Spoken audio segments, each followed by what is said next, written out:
अब ये जैसे तुमने ये एक्चुअली बहुत इंटरेस्टिंग क्वेश्चन है कि अब देखो समाज जो है इस तरह उसको समझ में तो आने लग गया कि पानी जो हम पी रहे हैं उसमें कुछ प्रॉब्लम तो है, लेकिन वो अभी तक ये रिलेट नहीं कर पाए, या जो भी साइंटिफिक कम्युनिटी या जो भी मैं कहूँगा रिसर्च चल रही है उसके ऊपर, कि जो पानी के अंदर जो प्रॉब्लम है वो ऊर्जा निकलने की वजह से हुई है, ना कि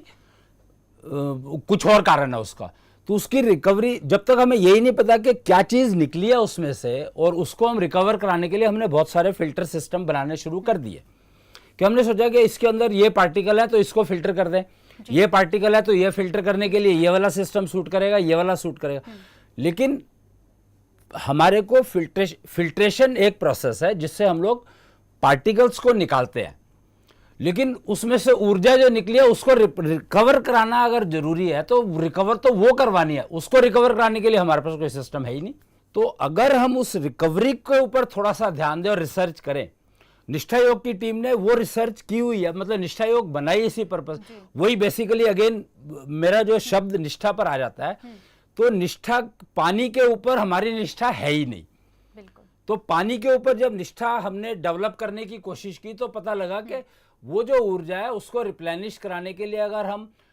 कुछल एंटीना, मतलब बहुत सारे ऐसे एंटीना सिस्टम्स पॉसिबल हैं, जैसे मटेरियल्स अवेलेबल हैं उसके एंटीना, मतलब ऊर्जा जो देखो ऊर्जा हमने जो निकाली है वो बिजली के रूप में निकाली है।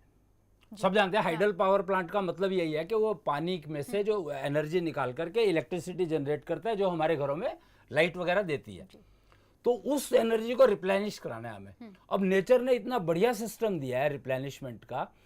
कि आपने देखा होगा लाइटनिंग होती है, बहुत सारे आग लग जाती है, कुछ होती है, मतलब लाइटनिंग क्या है? लाइटनिंग बेसिकली वो इलेक्ट्रिसिटी है जो हमारे घर में ऊर्जा पर वो ये लाइटनिंग लाइट वगैरह सारी बिजली दे सकती है। तो अगर हम उस लाइटनिंग को उस पानी में जो जिसमें से हमने ऊर्जा निकाली थी उसमें ट्रांसफर कर दे तो हमारा पानी वापस वैसा का वैसा हो गया, क्योंकि जो चीज हमने निकाली है उसी चीज को तो रिप्लेनिश करना पड़ेगा ना। तो हमारे फिल्टर सिस्टम जो हम लोग ये बना रहे हैं, फिल्टर जितने भी बन रहे हैं आज की तारीख में, उसमें बजाय इसके कि हम उसको सिर्फ फिल्ट्रेशन पे रखें, उससे पहले ही रिवर स्टैंड पर जब वो रिजर्वायर बनता है, अगर आप समझें इसको, पानी के जब एनर्जी निकालते हैं, जब इलेक्ट्रिसिटी जनरेट करते हैं तो एक बड़ा सा डैम बनता है, डैम में पानी इकट्ठा किया जाता है और वो पानी जब टरबाइन पे गिरता है वहां से इलेक्ट्रिसिटी जनरेट होती है, फिर वापस आ जाता है एक और रिजर्वायर में। तो उस रिजर्वायर में ही अगर हम वो एंटीनास लगा करके और उस एनर्जी को रिप्लेनिश कर दें, जो लाइटनिंग हर समय चलती रहती है। अगर आप हाई वोल्टेज रिसर्च इंस्टीट्यूट्स बने हुए हैं बहुत सारे,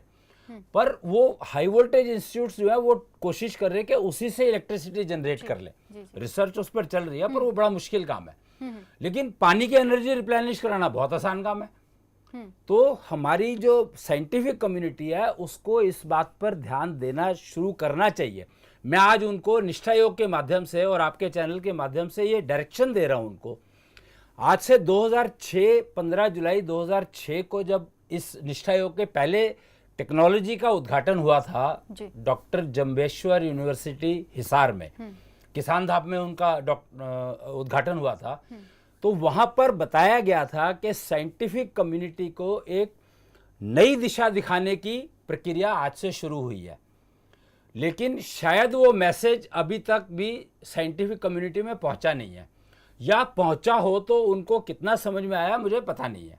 लेकिन आज इस चैनल के माध्यम से मैं रिपीट कर रहा हूं उसी मैसेज को कि प्लीज कोशिश ये करें कि हमारे को हमने उसमें से क्या निकाला उसको रिप्लेनिश करें। पानी का एग्जांपल हम लोगों ने इसीलिए लिया कि सबसे इंपॉर्टेंट, पानी के बिना जीवन है ही नहीं, पॉसिबल ही नहीं है, ये सब जानते हैं। तो जब पानी के बिना जीवन पॉसिबल है और हमें पता है कि पानी में से हमने इलेक्ट्रिसिटी निकाली है, ये बात हम जानते हैं और हम निकाल रहे हैं इसको रोज, तो इस बात को समझ करके हम कोशिश ये करें कि उस इलेक्ट्रिसिटी को रिप्लेनिश करें।